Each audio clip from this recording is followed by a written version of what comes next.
change the world. On we go. あのさ、好きだ。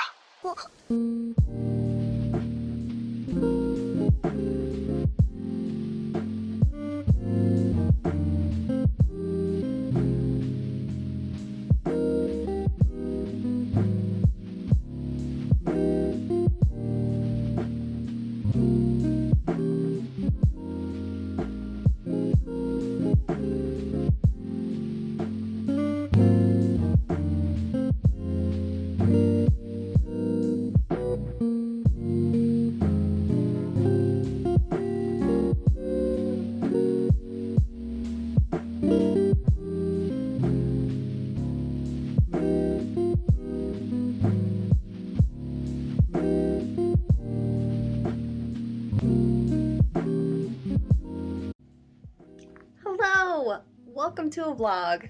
In my usual fashion, I did not start a opening to this vlog before I started reading. Channeling my inner Frida Kahlo right now, or my inner magic, because I'm reading Warbreaker for this vlog. Whew, okay, so I already started. I'm in like the middle of chapter 1 and I have some thoughts. First off, this is my first time reading any Brandon Sanderson whatsoever, and I was really nervous going into this because I was like, everyone loves Brandon Sanderson, what if I don't like it? And I'm reading this for the Crab Along, which is a year-long Cosmere read-along, hosted originally by Bree and Casey, the two wonderful, beautiful people over at Books Before Death, who will be linked below. And there's also a couple other booktubers that are going to be regular hosts for different months and joining us on this journey. They started in January with Elantris, and I didn't start there, but I am starting in February with Warbreaker. And I have to say, I really like it so far. Again, I'm only like the prologue and a chapter in, but his writing is really good. So much has happened in such a short amount of time. We have some plot.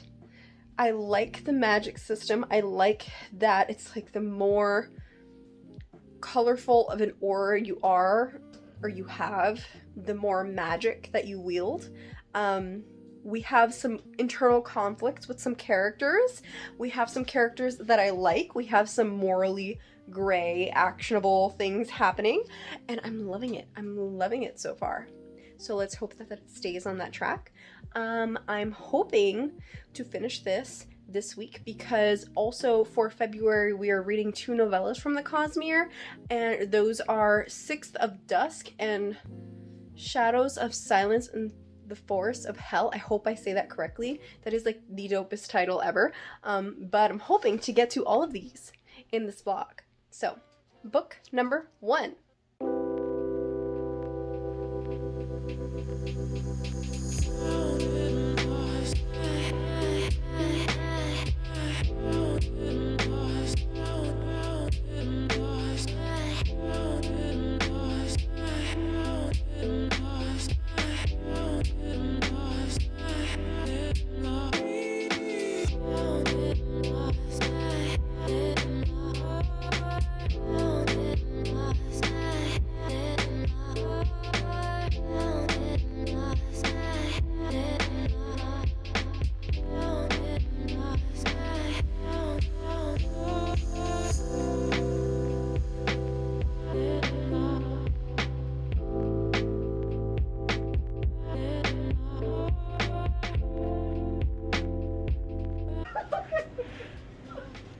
I've been told to close my eyes. Oh! Yo! Red Lobster biscuits! Oh, let's go! These are so good! We are shopping in Target. Yeah! Ooh, ooh, ooh. We're making brownies. We need to get an ice cream? Ice cream? For the brownies? She said the magic word. Ice cream is in the front, but maybe we should get that last. Okay, So Epsom salt and then the ice cream. gotcha. I should update how my reading's going. Yeah. Yo, it's going really good. Let me fill her in real quick. So I'm doing this year-long reading challenge where we're reading all the books in the series. So I started this month with the first book, and it is going fantastic. It's kind of like Game of Thrones, except more magical. More. I mean, when I say it's kind of like Game of Thrones, I mean that very lightly. Like, there's a lot of characters that feel very similar. They feel very similar. Ooh, okay. Like, they have similar personality types, yet I'm 100 pages in, and there's not a lot of, like, fighting, gore, that kind of stuff. Okay. There is some sad things going on. I'm feeling for my main girl. She's been sent off to stay with the king, and she don't want to be there. Some political royalty drama. That sounds like Game of Thrones. Yep, that's the part. Yeah, that's the part right there. That's it right there. Yeah. But it's going really good. And the magic system is based off of colors, which is interesting. I like it. I like it a lot. And there's like zombie things, also Game of Thrones-ish. Wait, I haven't gotten there yet, so. Oh, sorry. I need you to repeat one more time. What is a White Walker? I thought it was the hoodlums that attacked Tyrion in the forest because they're white and they walk. That is so accurate, but no. My bad. I love you though.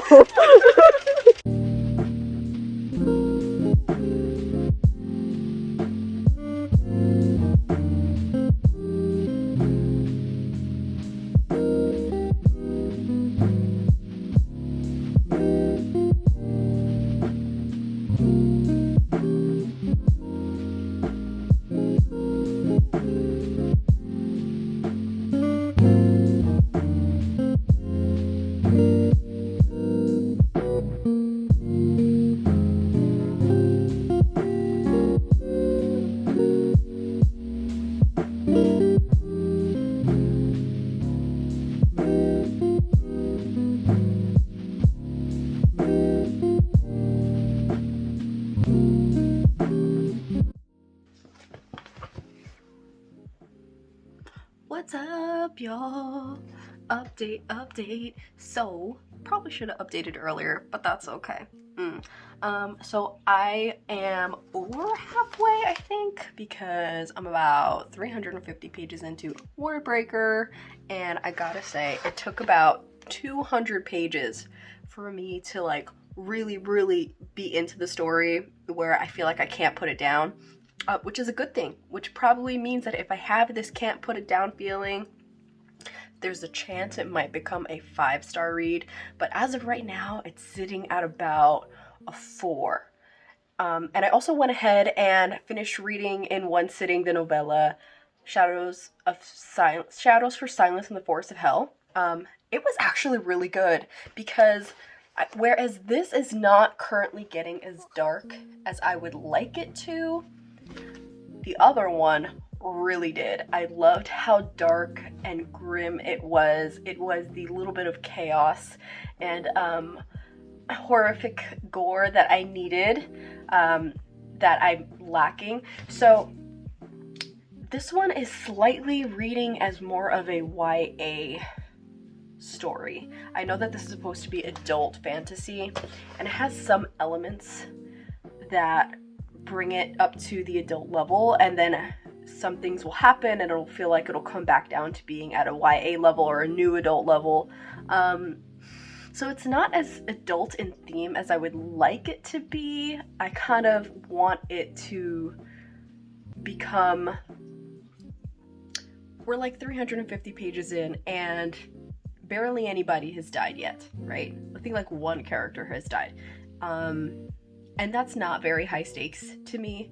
So if it doesn't feel high stakes, that's kind of where it might lose some points. That's not to say that things aren't going to happen. Things are slowly building up, and I'm having a really good time. I have to say, I'm kind of obsessed with Brandon Sanderson's writing. I get the hype, I get why everybody loves it. He really pulls you in, it's very descriptive, whereas some people may find that like Stephen King's work is overly descriptive. I hear that as a comment a lot, that's why people dislike his writing. This one is not overly descriptive, it's just enough. I'm in love with some of these characters, and there's one section on this one page that I wanted to read. It's not spoiler, I'm gonna cut out the parts that are spoilery. I'm just gonna skip around within these 2 paragraphs, but there's this one character who's talking about motivations in good and evil. So I just wanted to quote it really quickly, and I promise it doesn't really spoil it. It doesn't spoil anything. I'm not gonna use any names. Oh, so it says, one character is talking to another one. The first character, A, says, the motivations of men, they never make sense, and they always make sense. Character B says, right now, you don't make sense. Character A says, what I'm trying to say is that you don't understand a man until you understand what makes him do what he does. Every man is a hero in his own story. Murderers don't believe that they're to blame for what they do. Thieves, they think they deserve the money they take. Dictators, they believe they have the right, for the society of their people and the good of their nation, to do as they wish. I think even, insert name of side character here, sees themselves as a hero. The truth is, most people who do what you'd call wrong do it for what they call the right reasons. The only ones who make sense are mercenaries. They do what they do because they're paid to do it, that's it. Because that's why people look down on them. They're the ones who don't pretend to have higher motives. I love this so much for 2 reasons. 1, because I love morally gray characters, and 2, because I love characters, or I love villains or characters with what we would consider negative or evil intentions in a main character role or in a very important supporting role. I'm currently, okay, this is like, it ties in, I promise. So I'm currently taking a class on prejudice reduction and genocide studies in order to become certified to teach prejudice reduction as an educator. We are currently discussing biases revolving around teaching individuals from high needs societies and how there's a difference between culture and cultural practices.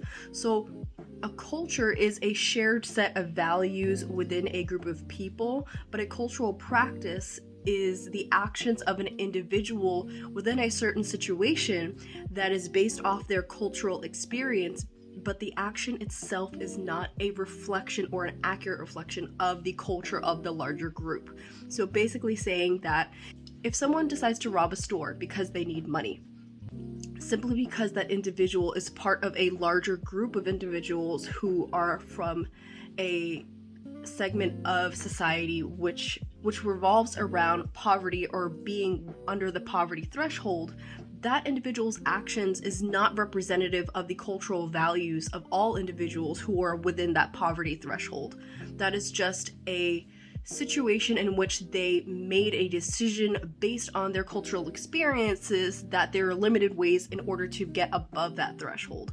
And I think that this really very much relates to that, because every individual is making a decision based off of their cultural experiences and values, but what their cultural practices are is a reflection of their nurture and not so much their nature or the nature of the entire group. So it's very important to be able to understand and accept that other individuals have different values, and not to deem everyone else who is possessing of different values from ours as being someone who falls within a bracket of good and evil, because good and evil is very subjective to one's experience. Ooh, thank you, Brandon Sanderson, for this conversation. I'm loving it, but so far I'm having a great time. A little bit of a panic attack because the live show for this is in like, today's Tuesday. Today's Tuesday. I still need to read the second novella, which is only 50 pages, so it's fine. I can probably knock it out tonight. But I still need to read another like 200 pages of this. And then I also have to read a like 400-page sci-fi for my sci-fi book club that I'm hosting on Sunday. So, Can I read like 600 pages in the next 5 days? Yes. Somehow it'll happen. Catch you in a bit.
What's up, you guys? Do you like my costume? Do you like my costume? This was the costume for the Cosmere read-along, for which we talked about Warbreaker, and ooh, I had so much fun! Can you tell I am Biochromatic Breath? Technically, this is a giant foam board printout that I made, but I am the rainbow! I love it! Woo! Okay, so here's the deal. I guess I will give you my Warbreaker wrap-up, and I actually ended up not reading Six of Dusk because I couldn't get to it because I suck. Because I couldn't fit it into all of the million other things that I had to do. But I had a really good time with it. It was a lot darker than Warbreaker. It was a lot darker. There was more blood, there was more gore, there was more murder, and I loved it. It's fantastic. For a novella, it covered a lot in like 59 pages, or like 60 pages. It covered a lot in 60 pages, but it was a really good time.